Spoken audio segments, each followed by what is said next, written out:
Hey, I'm Fiona. And I'm Jonathan, the one that got away from... So this is innerVIVID, and according to the memo I ignored but really should have read, it seems that this is the last video in the project.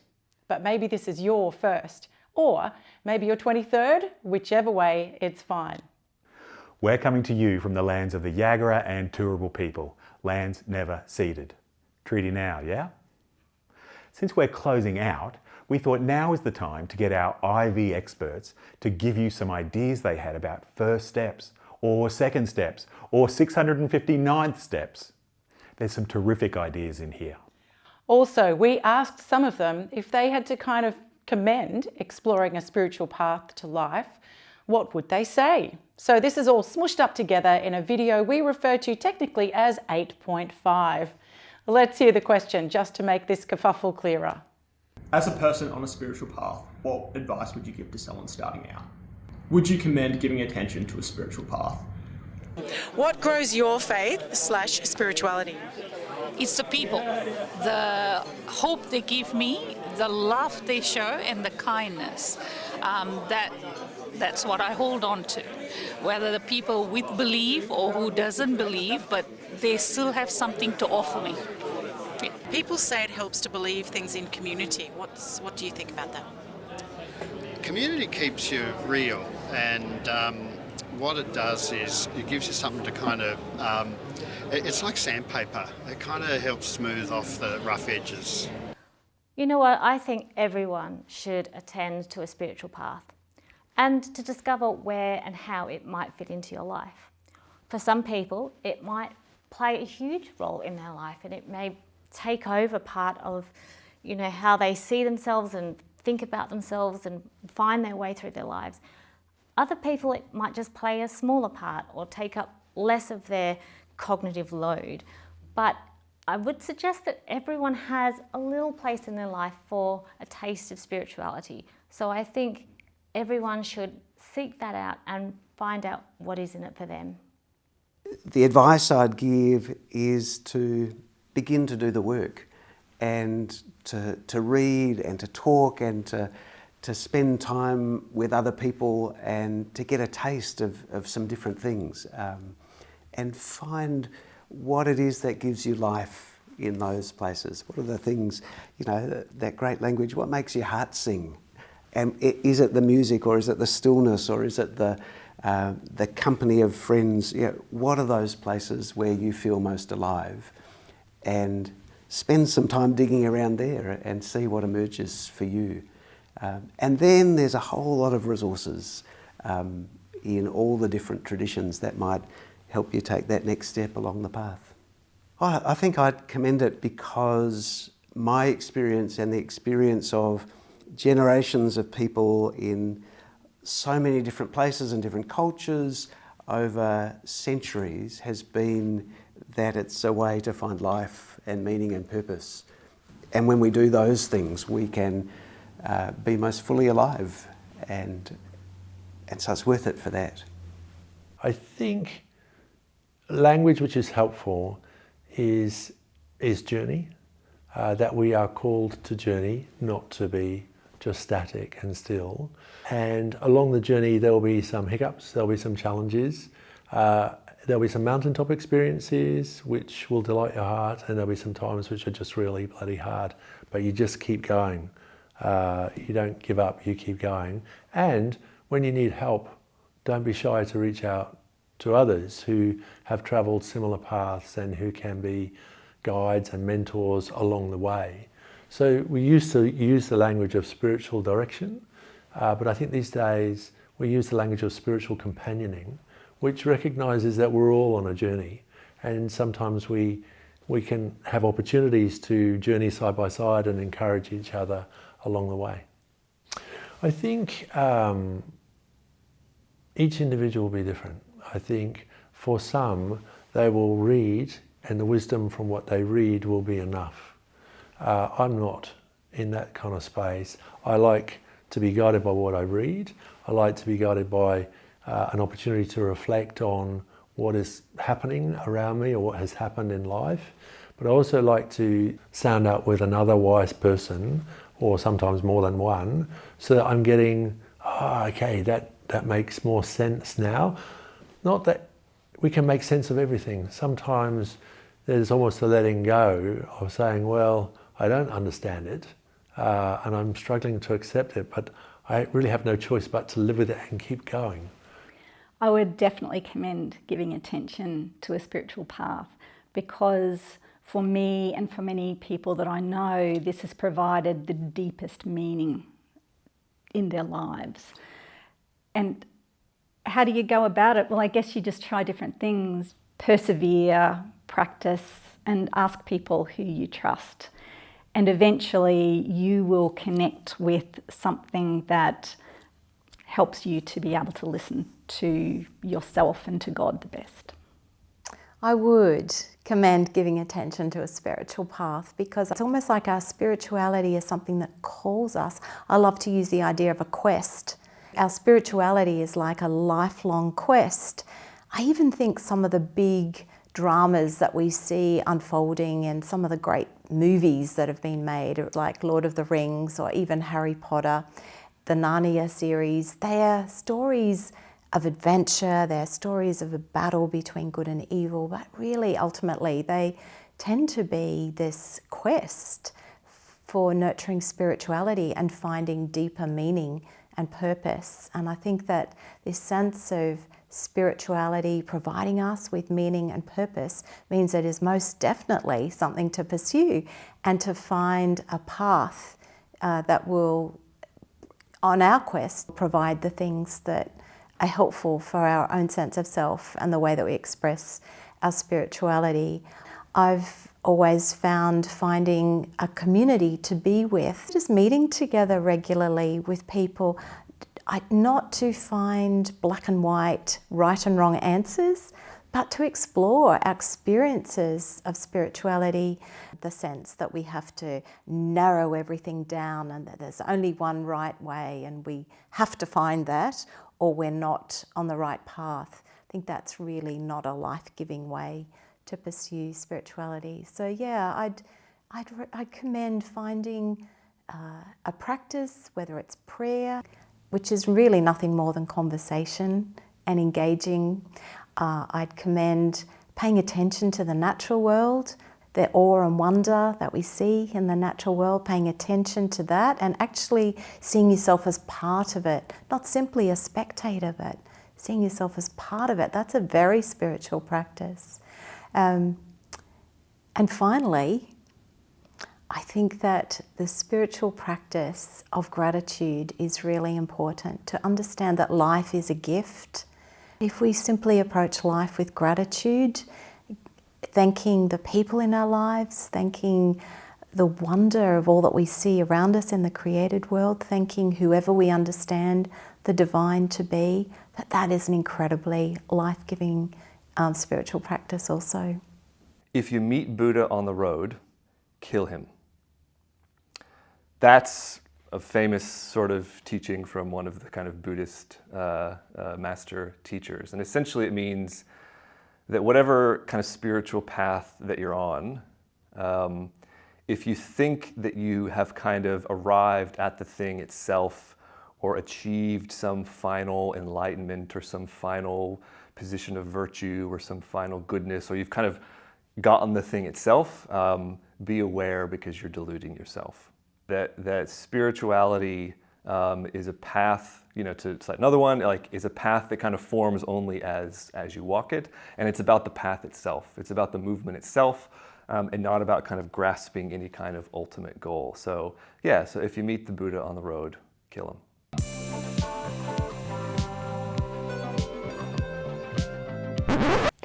I certainly commend giving attention to a spiritual path. If we don't attend to who we are spiritually, we're not whole.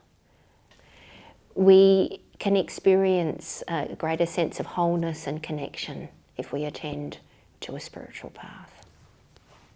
I would encourage people to seek out the things that cause them to feel, those times that really make you go, wow.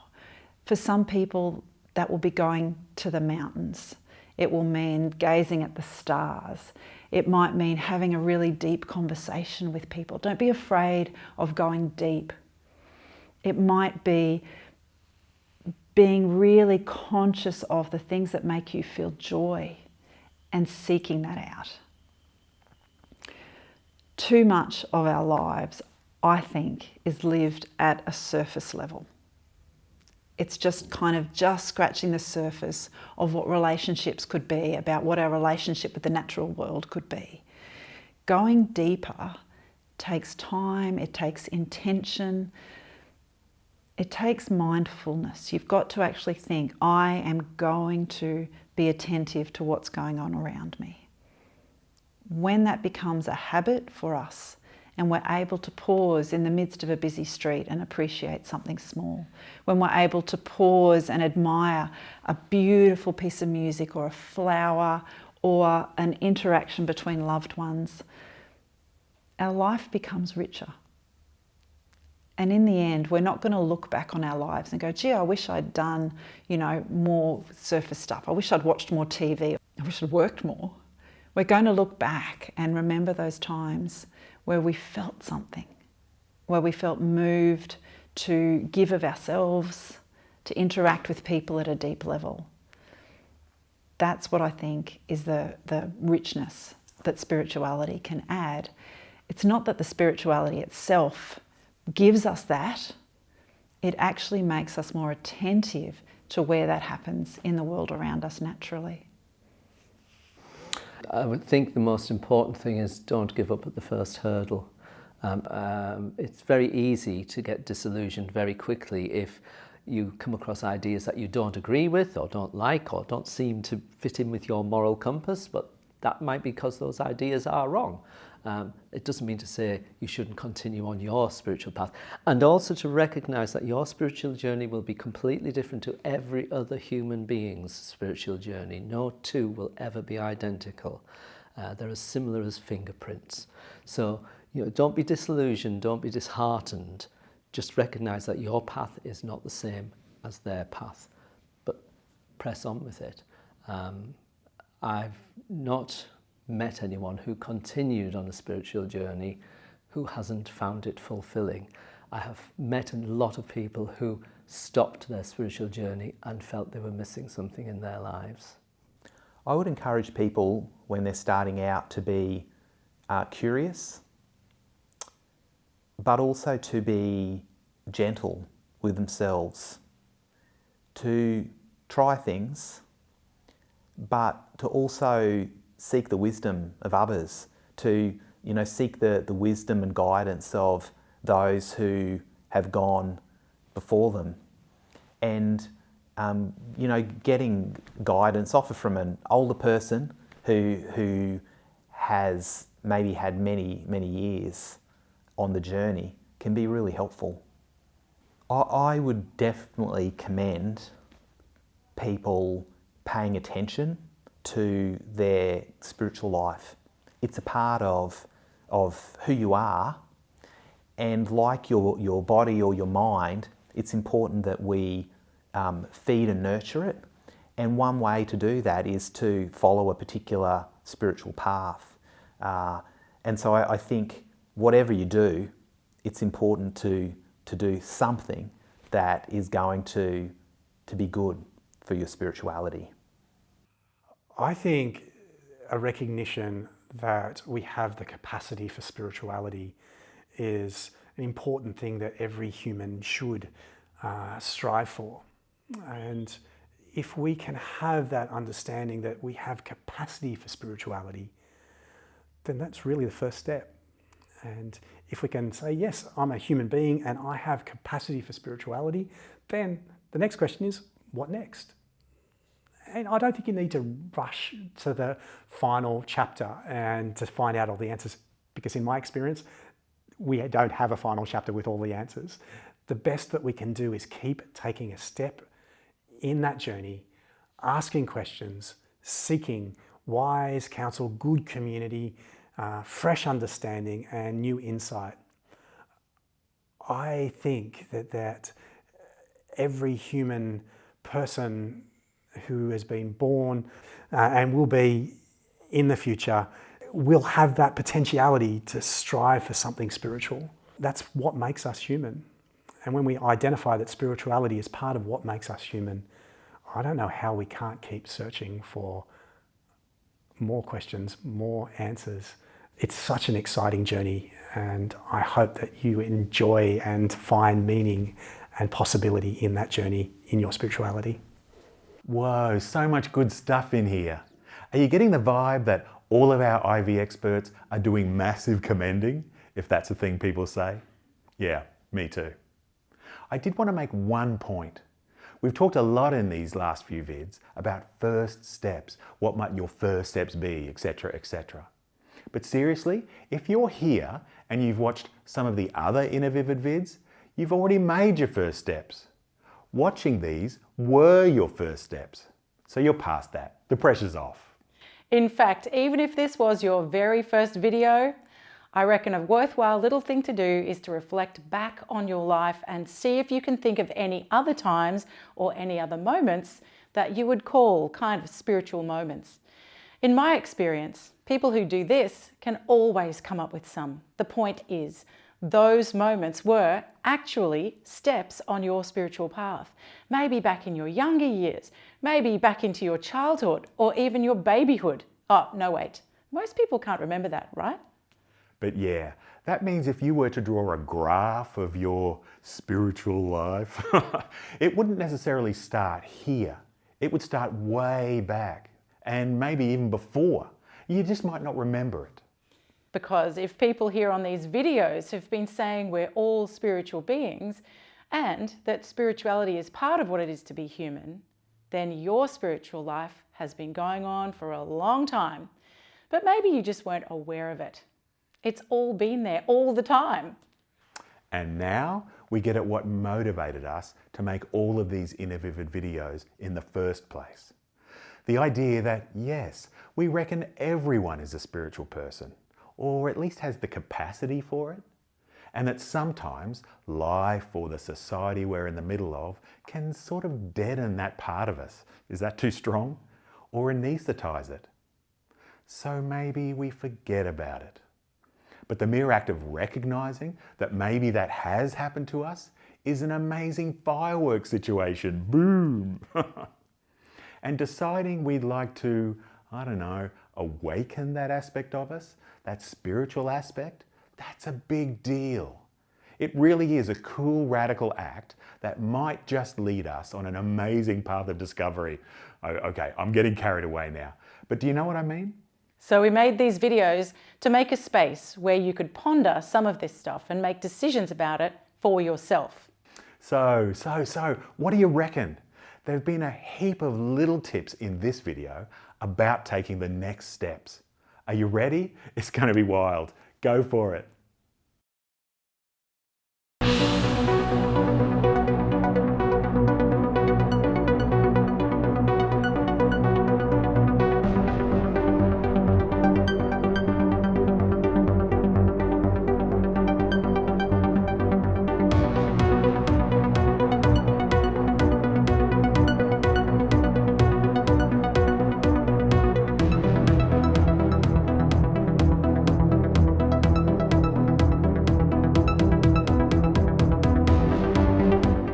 Spirituality, for me, is simply the name for dealing with the difficulty of being a human being.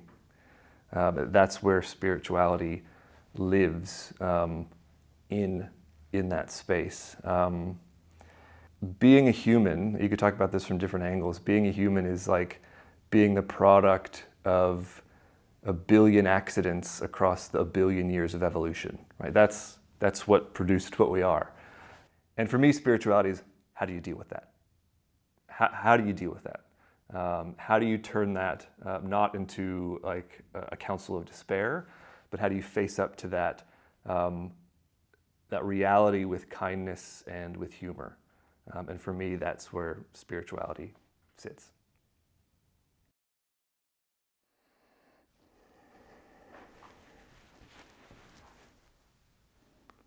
You're still here? It's over. Go home. Go.